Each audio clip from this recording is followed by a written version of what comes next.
fighter, fighter, dancing through the Tadi sebelum kita ngobrol sama fire. Michelle ya, ditanya emang ada berapa sih orang Indonesia di sini? Ditanya balik yang official atau yang unofficial gitu. Itu tapi tetap ada. Semua nama kita tuh ada, bahkan dari begitu kita lahir langsung ada akte kelahiran. Jadi apakah itu hidup kita privat? Nggak tahu juga. Pasti pada kenal ini siapa ya? Dia tuh pahlawan atau pengkhianat negara, kagak tahu. Bahkan di Amerika aja masih debat sampai sekarang. Dia sekarang tinggal di Rusia, katanya membela ke KGB. Ya, gue follow dia di Twitter, gue penasaran ya. Dia cuma follow satu akun di Twitter ya, NSA tuh nyindir banget. Dia ini sangat, Edward ini kan kalau istilahnya di manajemen itu kan Mr. Blower ya, yang menyimpul unit. Jadi dia lihat ada yang salah, dia tahu sistem ini salah, lalu dia tuh memberitahukannya ke publik. Dia bocorin bahwa pemerintah Amerika Serikat ngambil semua data lu seperti ini. Bahkan foto kucing lu aja ada. Waktu ini rame tahun 2013, banyak user Indonesia yang bercanda, ya kalau kita mah apa gitu isinya curhat gitu, galau-galau gitu. Kecuali ini galau sehat. Tapi sekarang lucunya waktu ada interview sama, gue lupa Good Morning America atau sama BBC, banyak orang Amerika yang terus kenapa kalau data gue dipakai, terus kenapa kalau data gue ketahuan pemerintah, nggak penting kok. Terus Snowden ngomong gini, iya pemerintah bisa lihat lu lagi masturbasi. Langsung rame orang Amerika, hah, akses port kita ketahuan sama pemerintah Amerika Serikat. Nah pokoknya kalau ada hubungannya sama kasep, biasanya user langsung rame. Jadi sebatas apa sih, seperti apa sih kita itu yang nanti ini menjaga privasi kita. Ini di Indonesia, ini cerita lama banget, jual beli data nasabah kartu kredit marak yang kok tiba-tiba dapat SMS nggak jelas, ini apaan, promosi ina inu, dari mana datanya, gue kagak tahu, pasti dari perusahaan yang dijual beli. Dan apakah salah si perusahaan? Itu kan kita jadi langsung, wah pasti nih perusahaan nih yang menjual data kita. Pertanyaannya, mereka legal nggak melakukan hal itu? Dilindungi hukum nggak? Mungkin iya, mereka boleh nggak melakukan itu, mereka berhak loh mengumpulkan data kita atau kita yang ngasih. Tapi kembali ke diri kita sendiri sebagai user. Kalau lu tidak memberikan kuasa kepada mereka untuk jual beli data, ya berarti bagus dong buat lu. Kalau mereka tetap jual beli data lu, kalau lu udah bilang jangan, mereka yang salah. Tapi kalau ini, kalau kita bercandanya ya, itu yang namanya term of service segala macam, agreement segala, kita cuma oh ya agree aja gitu kan. Nah itu kita nggak baca dengan baik, yang mungkin bisa jadi masalah. Dari perusahaan saya bilang lah, kan lu udah agree, lu udah nggak masalah sama gue. Dan ini pernah ramai juga itu Facebook mereka merubah terms of agreement mereka, yang terms of service-nya. Jadi semua foto di Facebook itu boleh dipakai untuk promosi mereka. Dan mereka bahkan nggak perlu bilang ke user. Ada yang pro, ada yang kontra. Yang kontra itu biasanya teman-teman dari industri kreatif, mereka pada bilang foto gua nggak dapat royalti dong kalau gitu. Paling nggak gua nggak dapat recognition atau kredit dong gitu. Sedangkan dari yang pro aja bilang wah berarti tampang gua masuk billboard, gitu kan. Itu kan masih jadi debat sampai sekarang. Nah ini mungkin ada yang tahu ya, ini rame, ini masih kontroversi sampai sekarang, uang teman. Artikelnya gue nemu di Info Komputer kemarin kalau nggak salah, teman gue yang nge-share. Udah ya kontroversi karena dibilangnya dia tuh mengulangi sistem riba yang dalam hukum Islam itu tidak dianjurkan, malah diharamkan. Ini tadi ada kaitannya sama dari Pak nih. Temanku bisa bilang gini, ya data mining. Karena semua data-data dari nama, alamat, nama orang tua segala macam diambil sama mereka. Kita nggak tahu mereka pakai buat apa ya, semoga sih buat yang baik-baik aja. Tapi hal-hal seperti ini loh, bisa dengan menggunakan nama bisnis yang nggak ada hubungannya, ternyata data informasi gue diperjualbelikan. Ya. Uang temannya apa? Uang teman ini jadi kayak sistem, jadi lu bisa pinjam uang sama orang, tapi ada bunga 6% gitu kalau nggak salah sebulan. 1 juta ya maksimum. 1% sehari. 6% sehari. 1%. Oh 1%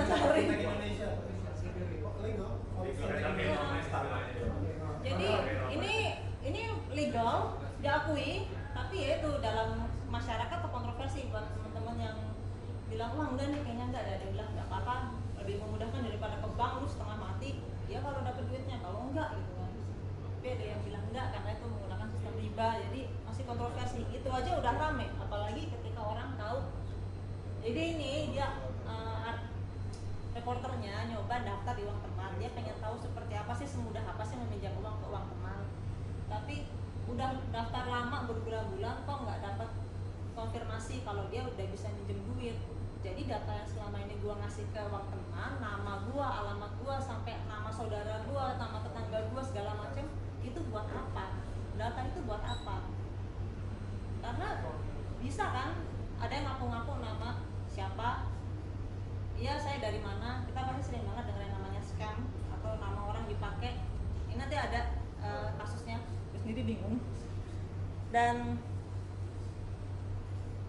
jadi pertanyaannya adalah kapan sih sosial media itu menjadi sangat sosial? Ini buat teman-teman di sini gue yakin semuanya udah pada ngerti banget ya namanya sosmed, tapi buat adik-adik kita dan yang masih SMP, ya jangan adik-adik, anak-anak mahasiswa aja masih banyak juga yang terlalu membuka dirinya tanpa sadar. Kita mengenal yang namanya istilah eksis di dunia maya. Kalau nggak eksis berarti lu nggak gaul. Kalau nggak gaul berarti lu tuh loser atau lu tuh mungkin payah banget jadi orang.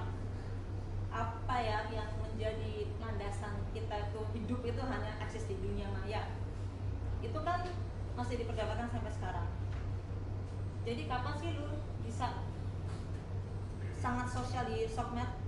Bahkan yang orang yang bisa menjaga privasinya dengan sangat baik pun akan kebocoran juga. Gue sering banget lihat ya, mau maaf aja teman kasus ya, yang orang misalnya dia kelakuannya nggak benar di jalanan. Kalau tadi gue bilang kalau ada anak kasus sampai nama lu masuk kasus kelar itu. Misalnya orang ini sembarangan atau dia bersikap kasar, masuk kasus dibahas langsung tuh gue bilang, kita tuh bilangnya detektif kasus. Nama, alamat, pekerjaan, istrinya, anaknya segala langsung ada yang terbuka gitu. Langsung ada yang dapat aja datanya. Itu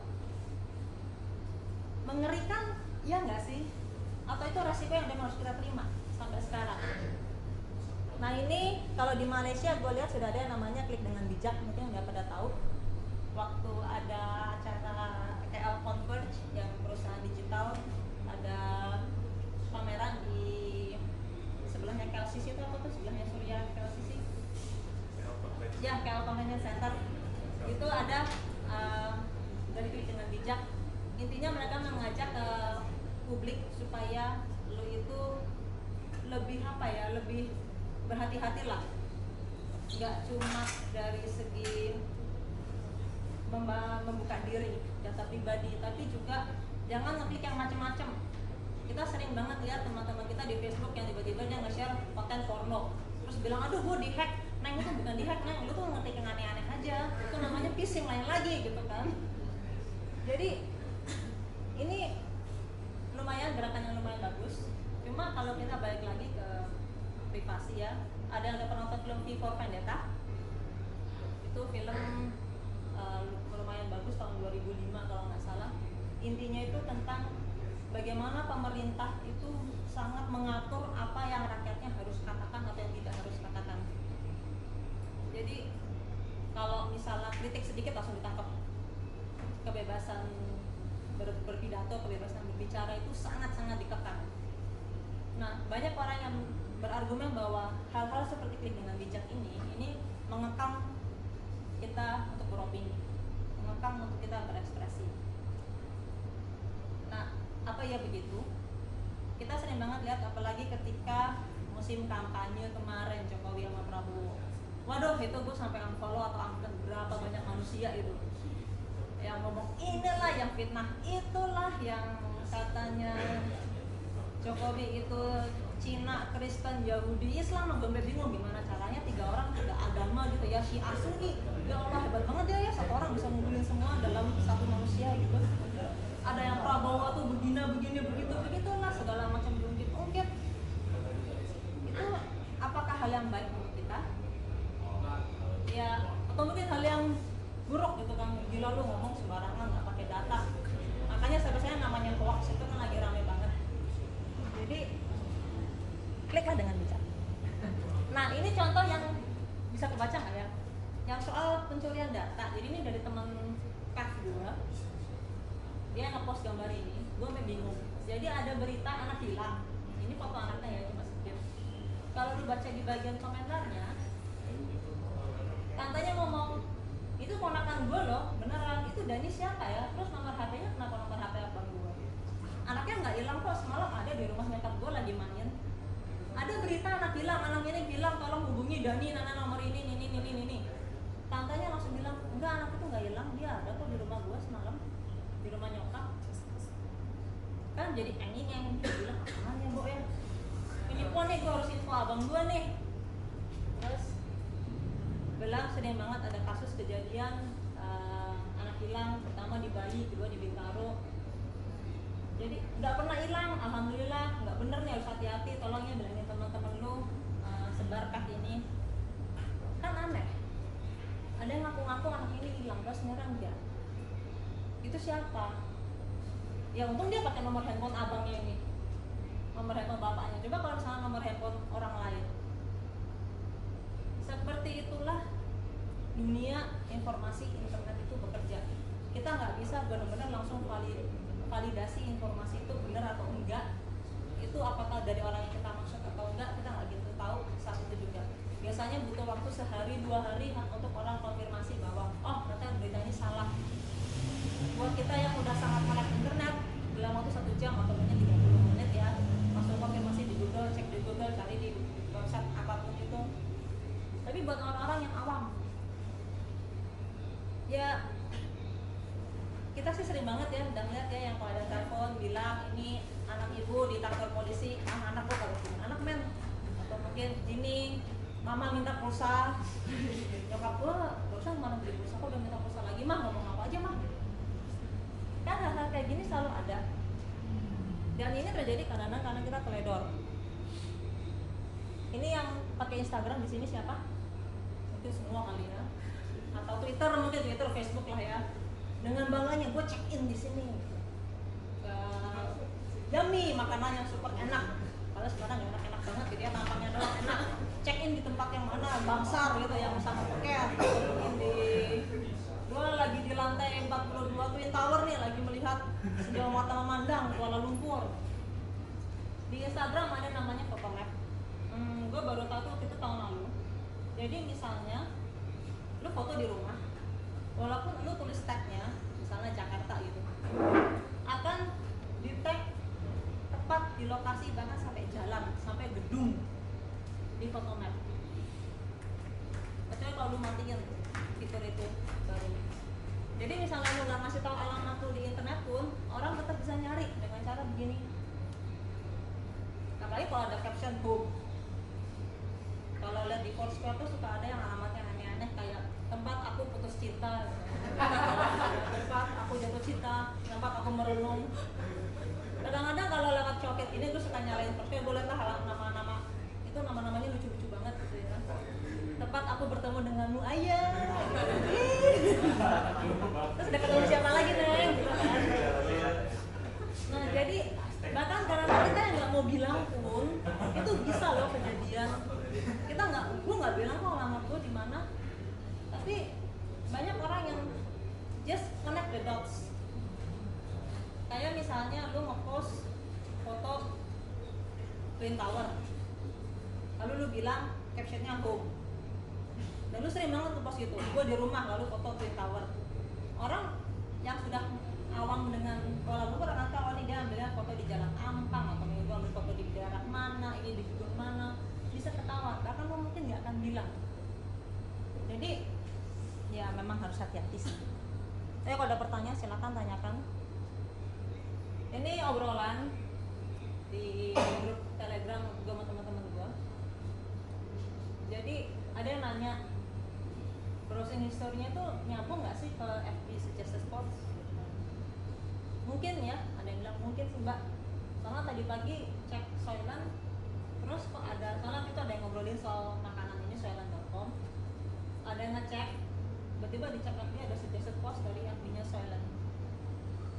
Itu kalau buat gue jujur itu ngeri. Jadi apapun yang gue browse akan ketahuan di, paling nggak di Facebook atau Google pasti tahu.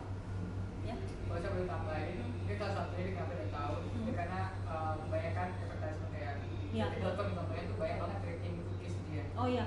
Jadi dia bakal nge-track ngapain. Misalnya kita di detik.com kita pakai Facebook, ya kan, yang untuk dia punya cookies. Kita pergi mana, Facebook nggak tahu, user yang ini nih, jadi baru buka detik terus buka website lain, kayak dia demen dan berita deh.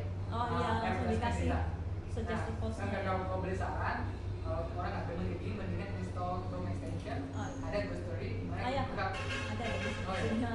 Nah itu jadi bisa jejaknya tuh dilihat. Jejaknya tuh dilihat. Lalu dan itu akan nongol. Saat ini memang baru kita aja yang lihat, tapi kalau ada orang lain yang lihat, kayak gimana? Dan itu kayak tadi apa Pak Farouk? Think every decision as business decision itu bisa dipakai buat duit. Kayak tadi mungkin contohnya gue ke detik gue ini rekam laptop. Orang akan tahu, oh dia suka baca berita. Ya udah, misalnya gue startup yang nyediain konten portal berita. Ceritanya mau nyanyi detik gitu ya misalnya. Gue akan bisa langsung promosi ke dia. Lu suka kan berita nih? Gue kasih nih link-link berita. Atau misalnya, oh dia sukanya fashion. Gue sebagai online shop, nih lu suka fashion kan? Misalnya lebih spesifik lagi pakaian muslim. Nih contoh-contohnya nih, ini barang-barang gue dan dagangan gue. Lu sebagai konsumen hanya bisa menerima. Dan sampai sebatas apa kita bisa nahan diri kita untuk menerima semua gempuran advertisement, semua gempuran iklan. Di satu titik lu akan merasa kayak dizolimi gitu. Kayak ini kok semua tahu tentang gue ya. Itu ada masa seperti itu. Makanya gak heran sekarang udah banyak orang yang gue mau delete Twitter gue, gue mau delete Facebook gue, gue mau delete Instagram gue, karena dia udah sampai titik seperti itu. Ya, jadi kalau nggak salah sekarang udah ada lagi yang namanya istilah tuh namanya digital hermit. Pertapa digital, dia nggak mau punya account apa-apa lagi karena dia merasa dan terlalu banyak informasi yang masuk ke diri dia, merasa diinvasi. Nah ini yang lagi beken adalah digital kidnapping. Ada yang udah nikah dan punya anak di sini atau baru gue doang? Oh, nah ini biasanya kejadian ke keluarga yang udah punya anak. Ada yang namanya digital kidnapping, itu pencurian identitas. Jadi ada orang-orang, sekelompok orang yang mengaku dia ngambil foto bayi, lalu dia bilang oh ini anak saya. Bayinya masih aman sama orang tua asli, tapi dia akan bilang oh ini anak saya. Dia habis makan, dia habis main. Dia misalnya ada foto anak itu lagi jalan-jalan sama orang tua aslinya, dia akan bilang oh anak ini lagi diajak jalan-jalan sama om tantenya. Sampai sekarang kita nggak ngerti ya itu maksudnya apa. Buat apa sih? Delusional kah? Pengen punya anak atau bagaimana? Tapi kalau yang udah punya anak biasanya ngerasa ngeri banget, gila lo anak gua fotonya nyebar kemana-mana lalu dipakai sama orang lain, diaku-aku sebagai anaknya dia. Itu satu langkah lagi bisa menjadi pencurian anak, penculikan anak. Itu ya jangankan anak, saudara kita mungkin yang masih kecil. Tapi kok bisa begini? Kok mereka bisa dapat foto-fotonya? Kadang-kadang orang tuanya yang nggak ingat diri. Misalnya nih ya, gue sih berusaha jangan sampai menjadi ibu yang seperti itu. Begitu punya anak langsung ganti nama. Bundanya siapa gitu ya, ceria, cantik, sayang selalu gitu di Facebook. Terus fotonya ganti ke foto anaknya. Semua anaknya fotonya semuanya diupload. Anak gue lagi makan, cekrik, upload. Anak gue lagi pupuk, cekrik, upload. Anak gue lagi nafas, cekrik, upload. Itu di satu sisi kita sudah melangkahi privasi anak kita tanpa seizin anak kita. Jadi ya bayi udah bisa ngomong apa sih, bayi kan masih nggak bisa apa-apa. Tapi kita sebagai orang tuanya udah, gue mau berikan lu ke dunia, lihat anak gue lagi ngecas, cekrik, upload. Apakah kita menghormati hak anak kita dalam memberikan data dia ke publik? Argumennya biasanya gini, cuma teman gue yang lihat, cuma teman-teman dekat atau om tantenya. Ya kalau mereka lihat, kalau mereka reshare, kalau mereka repost, kalau mereka langsung om tantenya nih biasanya, mungkin orang tuanya udah yang sangat melindungi anaknya ya, jadi nggak mau terlalu nyebar fotonya. Tapi om tantenya datang, lucu ponakan gue lagi nafas, ceklik, upload.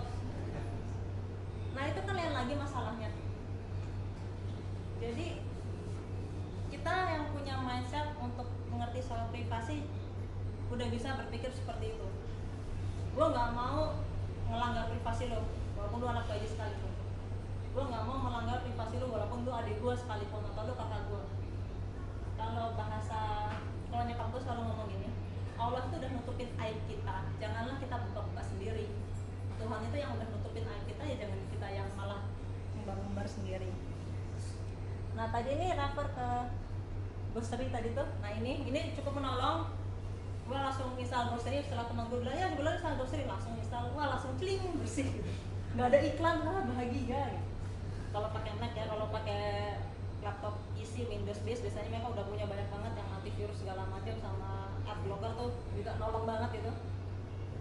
Jadi dia akan ngecek characters, lalu things like social network features, advertisement, invisible fixes, mereka langsung dihapus. Ini menolong, paling enggak ini menjaga supaya jejak digital kita nggak terlalu kelihatan. Ya kayak gini nih ya, balik-balik lagi ya. Kalau ke niat orangnya kayak gimana? Ada yang menggunakan ini supaya dia nggak ketahuan kalau dia suka akses pornografi yang pedofilia.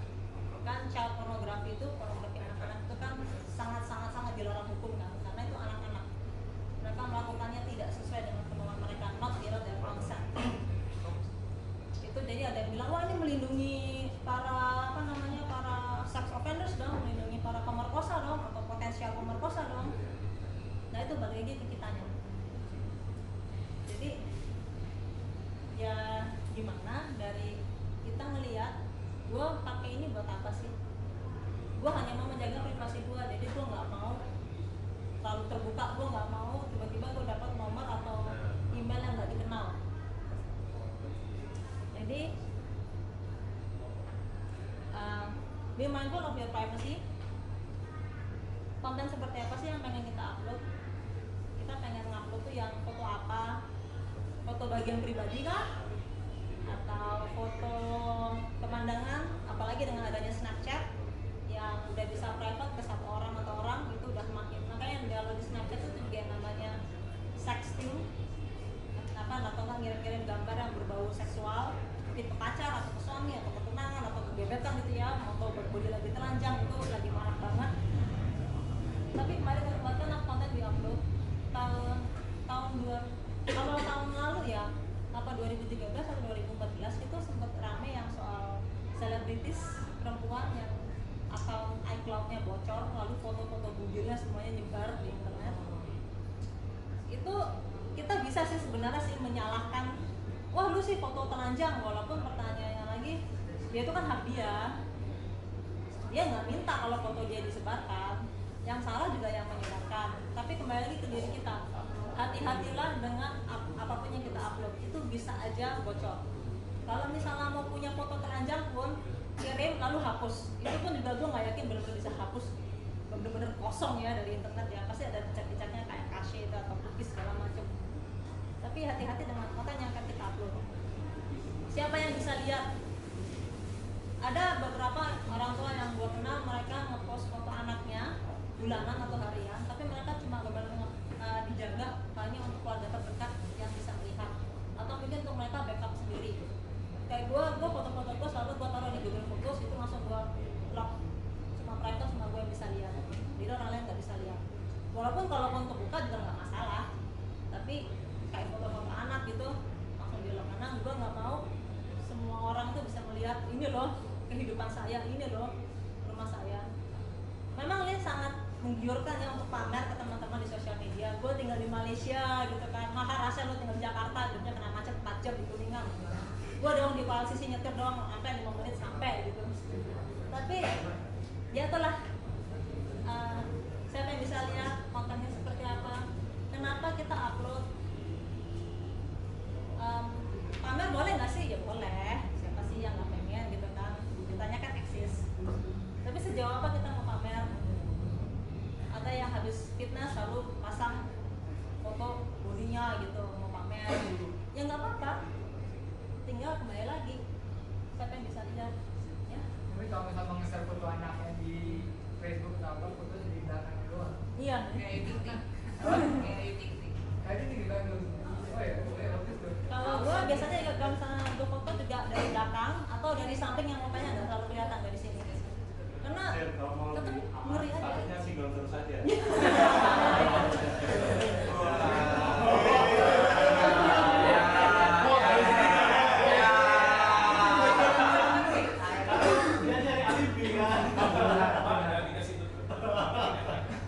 Terus ada pilihan yang single gitu ya, mau jomblo atau mau nikah pilihan gitu kan ya.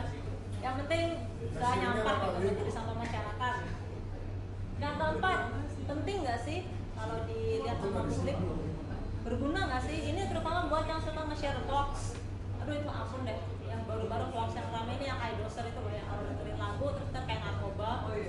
Itu sebenarnya enggak, ya Allah aku langsung itu vlogs dari tahun 2010, kenapa baru sekarang aja? Nah, biasanya kita suka bilang yang namanya hoax warrior. Jadi dia itu kalau ada hoax langsung dia ngecek, kalau dia bilang enggak ini salah. Kita butuh orang seperti itu makin banyak lagi. Kita punya smartphone, tolonglah kita juga makin smart gitu ya, jangan cerita bareng kita share aja semuanya. Kenapa sih lu share? Karena gue pengen jadi yang pertama ngasih tahu. Ya begitu juga sih. Gue pernah nanya salah satu keluarga gue, kenapa sih kalau suka share hoax gitu? Ya maksud gue kan baik. Ya kalau bahasa Inggrisnya the road to hell is paved with, maksud gue kan baik. Itu jalan menuju neraka langsung. Jadi penting nggak? Kalaupun iya penting, itu bener nggak? Tiba-tiba aja ada berita misalnya ya, wah Jokowi itu dulunya perempuan, misalnya gitu ya, Pak kemarin Pak Presiden gitu ya, kita pada TKW TKI di sini gitu ya, masih hormat kok, masih mengakui negara kesatuan Republik Indonesia. Itu penting nggak? Mungkin penting sih, walaupun udah nggak relevan gitu ya. Berguna buat publik nggak? Iya, anggaplah berguna gitu buat lawan politik. Tapi bener nggak? Ya enggak sih. Lu tahu dari mana juga? Nah kalau itu enggak, ya udahlah, cukup jadi bahan diskusi aja segelintir orang. Kalau disebar nanti jadi malu. Dan sampai sejauh apa publik bisa mendapatkan informasi personal kita? Gue yakin dari gue dulu punya Twitter dari tahun 2007 itu sampai gue delete baru bulan lalu karena gue nggak tahan, udah kebanyakan orang jualan, udah kebanyakan segala macam opini politik, akhirnya udahlah gue delete aja. Ini gue yakin bahkan setelah itu pun mungkin masih ada yang bisa dapat informasi pribadi dari website, dari Instagram, dari Facebook. Orang bisa tahu gue tinggal di mana, suami gue siapa, mungkin gue sukanya nongkrong di mana, apa buku kesukaan, apa tontonan kesukaan. Hal-hal kayak gitu sebenarnya buat kita nggak penting, tapi buat orang lain penting. Kayak misalnya tadi Mata ngomong lagi ke Big Data. Misalnya gue suka nonton TV seri CSI. Buat sutradara atau pembuat film atau marketer film, dia akan tahu oh dia sukanya film yang begini, ya udah gue kasih dia nih film-film yang begini, gue promosiin ke dia. Atau dia sukanya baca komik yang seperti ini, oh ya udah ini contoh komik-komik yang mungkin lo bakal suka. Kita udah sering lihat itu di Facebook, suggested post, suggested page, bahkan di artikel, detik, link terkait, berita terkait yang mungkin kita akan suka. Oh dia sukanya gosip, ya udah nih silakan lo mungkin bisa follow artis-artis ini, Instagram ini biar lo tambah heboh gosipnya gitu ya, lagi rame-ramenya ini. Nah itu pun bahkan nggak terbuka. Nah kita sebagai user tuh ya pinter-pinter aja, karena apapun yang kita lakukan terekam di satu tempat di internet. Bahkan yang mungkin kita kira udah kita hapus masih terekam. Kayak mungkin ya zaman-zaman alay dulu kita ya, mungkin sekarang nama emailnya profesional gitu ya, retno.india@gmail.com. Tapi mungkin zaman gua alay dulu, gua masih SMA gitu ya, alamat email alay gua apa, mungkin mangkokbakso 1003 gitu @yahoo.com gitu. Bisa aja, mungkin masih ada.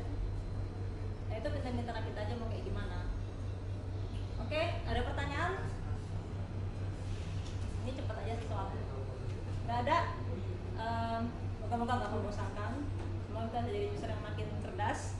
Ini gue nggak bisa buka wifi, tapi ada TED Talks. Why privacy matters? Privacy is the price to pay for freedom. Kita pengen yang namanya kebebasan berinformasi, tapi dengan itu juga kita jadi membayar dengan privasi kita. Semua orang jadi tahu, semua orang jadi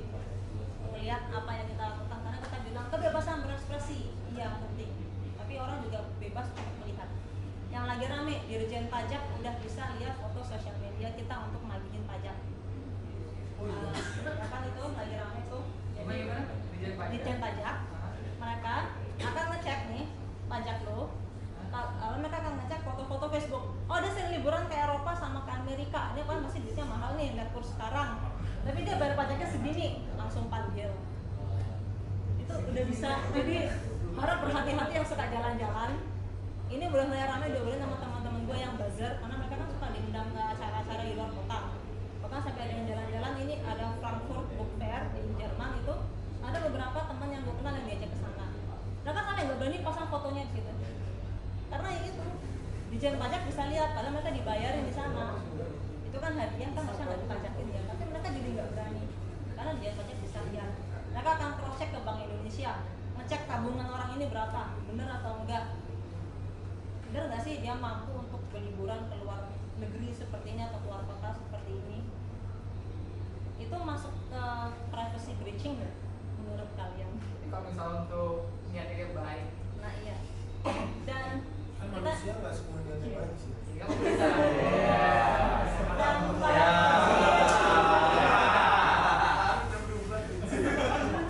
Dan gue kurang tahu ya kalau hukum Indonesia, tapi kalau kita ngomongin kan penonton TV seri Amerika kan ada yang namanya warrant kan, lu harus punya surat dari pengadilan bahwa lu berhak untuk melihat data pribadi orang ini. Gue nggak tahu ke Indonesia gitu, mungkin nggak ada, dan itu yang membuat mereka kerjanya jadi lebih mudah untuk ngecekin. Ya mungkin kita bilang, wah bapak nggak bisa gitu dong, ya tapi lu nge-share Facebooknya sendiri publik, semua orang bisa lihat semua foto liburan lu ya, mau gimana? Lu nge-share foto Instagram pakai hashtag banyak bener, liburan, hashtag asik, hashtag Indohoy, hashtag sama hashtag pacar gitu kan, hashtag kasihan, hashtag yang, hashtag jomblo gitu ya, semuanya aja. Itu balik lagi ke kita sih, kesannya wah pajak jahat banget dong ya, kita nggak boleh pamer. Mungkin dia terbaik untuk kita sih, mungkin untuk kita gitu ya. Belum ada pajak pacaran kan, kalau ada yang pajak pacaran gue yakin nggak ada yang foto pacaran lagi. Yang jomblo bahagia, yes, nggak ada yang harus lihat. Ya? Kalau misalnya kan kayak tadi misalnya kita ngepost foto di misalnya di Jerman atau di Facebook gitu ya. Terus misalnya pajak bakal cross-check ke pajak kita. Tapi kalau misalnya kita bersih, sebenarnya kita nggak ada yang perlu ditakut gitu. Iya, nah kalau kita bersih nggak ada Kalau yang misalnya emang takut, misalnya emang gua ternyata pengemplang pajak gitu, temennya gayus gitu. Ya berarti emang gua emang ada yang gua takutin, tapi selama kitanya sendiri emang menurut kita emang bersih, jadi nggak ada masalah. Misalnya kalau misalnya mereka juga mau cross-check, bisa mau audit ya silakan aja, karena salah satunya kayak pemerintah itu juga punya hak buat audit lah, istilah audit pajak kita, itu salah satu haknya dari Dijen Pajak juga kan. Ya jadi kalau menurut gue sih ya dari kembali ke diri kita sendiri, asal kita kayak sebisa mungkin kita jadi orang yang bersih lah, jangan jadi kriminal. Amin, bener. Jadi kayak misalnya ini pajak marahin kita gitu ya, wah lu nih kenapa lu fotonya Malaysia mulu, ya saya tinggal di Malaysia, apa kabar pak gitu. Masa saya foto tiba-tiba Lombok kan bahaya, misalnya saya tinggal di Malaysia fotonya Lombok mulu gitu kan. Nah jadi emang iya, kalau emang kita nggak salah ya sekarang nggak usah takut. Tapi kalau kita pengemplang pajak, ya cuma kenapa sih jadi rame? Kan pertanyaan lagi balik-balik ya, kalau lu nggak salah lu bayar pajak, tapi kenapa sih jadi rame? Karena itu berkaitan langsung ke diri kita. Langsung kita bayangin ada bapak-bapak berseragam atau ibu-ibu berseragam melihat Facebook kita dengan nama kita besar-besar dan foto-fotonya, Retno Nindya semua foto keluar, pasti langsung panik dong. Lu siapa? Lu bakal nggak kenal gua, kenapa lu liatin foto Facebook gua? Padahal kalau berita itu nggak ada, kita dengan bahagianya share-share aja foto liburan kita, seluruh dunia harus tahu. Tapi begitu ada urusan sama negara, sama hukum, sama polisi, kita langsung takut. Itu menunjukkan betapa kita itu masih banyak harus didebatin sih soal hal-hal begini, berbagi konten. You're